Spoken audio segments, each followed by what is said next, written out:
ఉద్యోగ అవకాశాలు, double bedroom ఇల్లు ఇస్తామని, ట్రాన్స్ఫర్లు చేస్తామని పలువురిని నమ్మించి మోసం చేసి 1,29,00,000ను వసూలు చేసిన 6 నిందితులను అరెస్టు చేసి వారి వద్ద నుండి డూప్లికేట్ రబ్బర్ స్టాంపులను స్వాధీనం చేసుకున్నామని రాచకొండ పోలీస్ కమిషనర్ సుధీర్ బాబు వెల్లడించారు. శుక్రవారం ఎల్బీనగర్లోని సిపి కార్యాలయంలో ఏర్పాటు చేసిన సమావేశంలో ఆయన మాట్లాడుతూ ప్రభుత్వ రంగంలో ఉన్నటువంటి వ్యక్తులను చీటింగ్ చేయడమే కాకుండా నేను ఆర్డీఓను మాట్లాడుతున్నాను, త్వరలో ఇల్లు వస్తాయని బాధితులకు నకిలీ వ్యక్తులతో ఫోన్లో మాట్లాడించారు.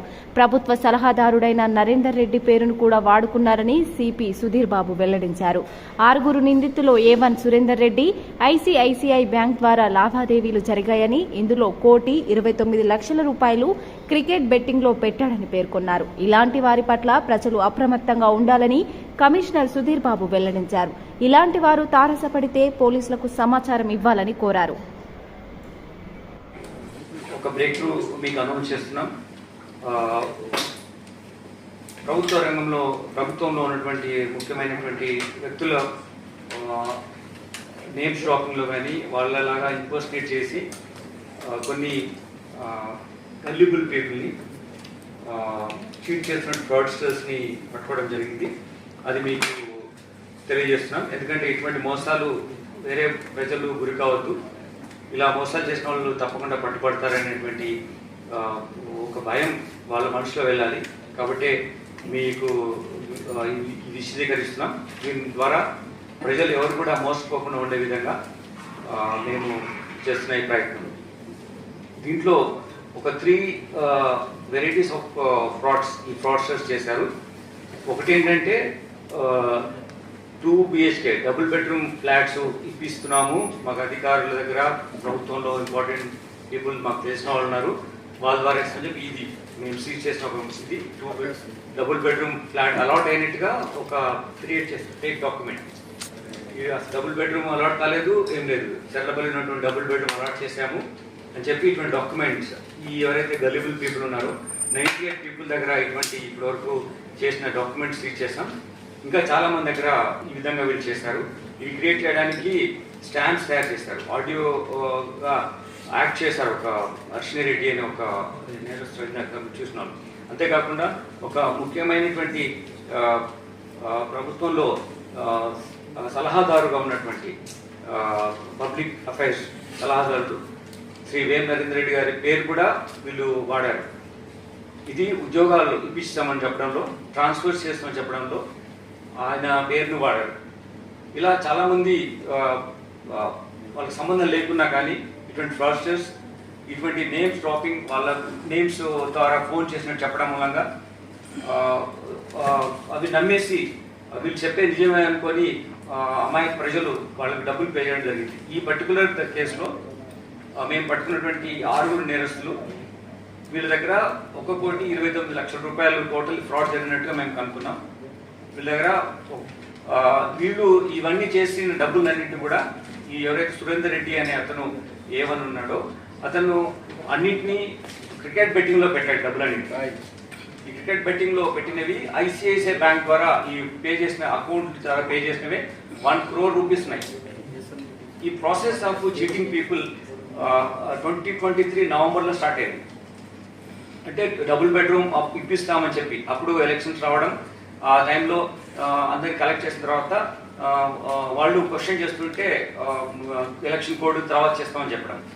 అలానే ఈ ఇందులో A6 ఉన్నారు, ఆవిడ ఆర్డీఓగా వాళ్ళతో మాట్లాడడం, ఫోన్ చేసి నేను ఆర్డీఓను మళ్ళీ ఇస్తాను కొంచెం వెయిట్ చేయండి అని చెప్పడం.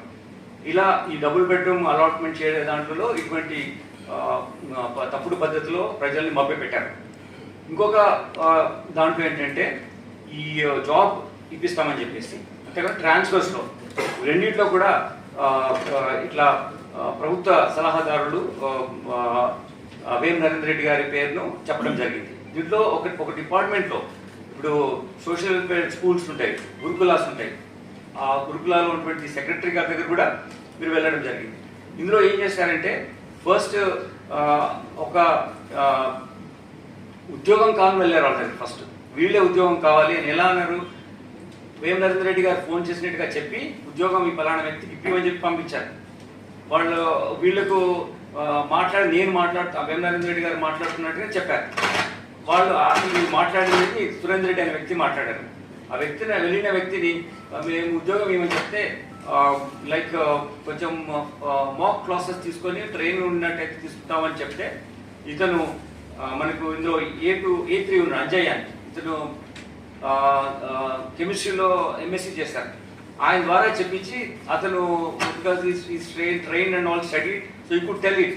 సో అతనికి ఉద్యోగం వచ్చి తర్వాత వేరే వాళ్ళు కూడా చెప్పిన వాళ్ళకి ఉద్యోగం ఇప్పించాము, ఉద్యోగం వచ్చింది అని చెప్పడం మూలంగా వేరే వాళ్ళు కూడా డబ్బులు ఇవ్వడం రెడీ అయ్యారు.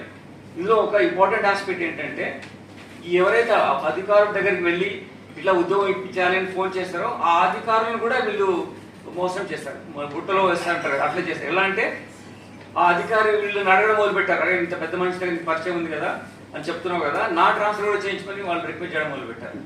సో ఈ ట్రాన్స్ఫర్ కోసం అంటే వాళ్ళు మోసపోవడం అంత బాగా మోసం చేస్తారు, వాళ్ళని చేసి వాళ్ళు నమ్మి మళ్ళీ వీళ్ళు రిక్వెస్ట్ చేస్తారు వాళ్ళని నా కొంచెం మంచి పోస్టింగ్ ఇప్పిమంటే. అలా కొందరిని చేసుకొని అప్పుడు వాళ్ళు ఎలా అంటే వీళ్ళు సెక్రటరీ గారి దగ్గరికి వెళ్ళారు, గురుకుల సెక్రటరీ గారి దగ్గరికి వెళ్ళారు.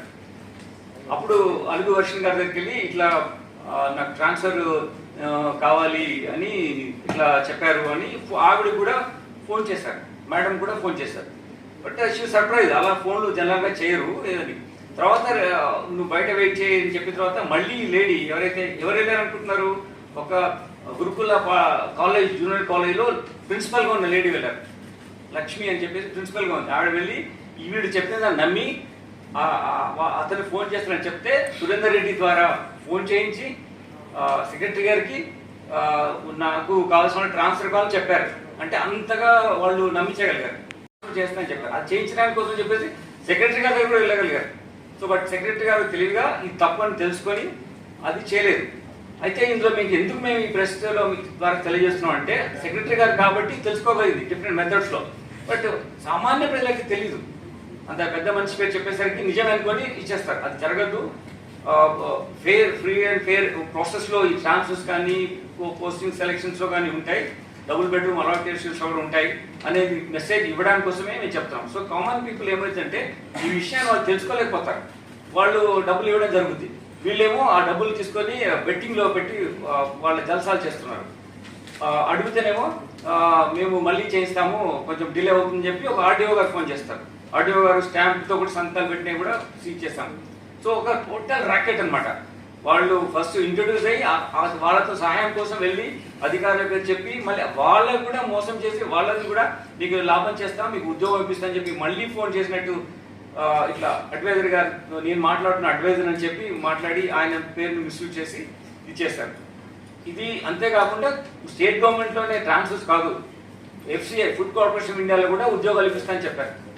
వాళ్ళకి ఇంకా ఎక్కడ ఈ లెవెల్ నుంచి నెక్స్ట్ లెవెల్ వెళ్ళారు, గవర్నమెంట్ ఆఫ్ ఇండియా పోస్ట్ కూడా ఇప్పిస్తాం అని అక్కడ ఇద్దరు దగ్గర కూడా వాళ్ళు డబ్బులు తీసుకోవడం జరిగింది. ఈ విధంగా టోటల్ మనకు తెలిసినది ఇప్పుడు 107 మంది దగ్గర ఇలా డబ్బులు తీసుకోవడం జరిగింది.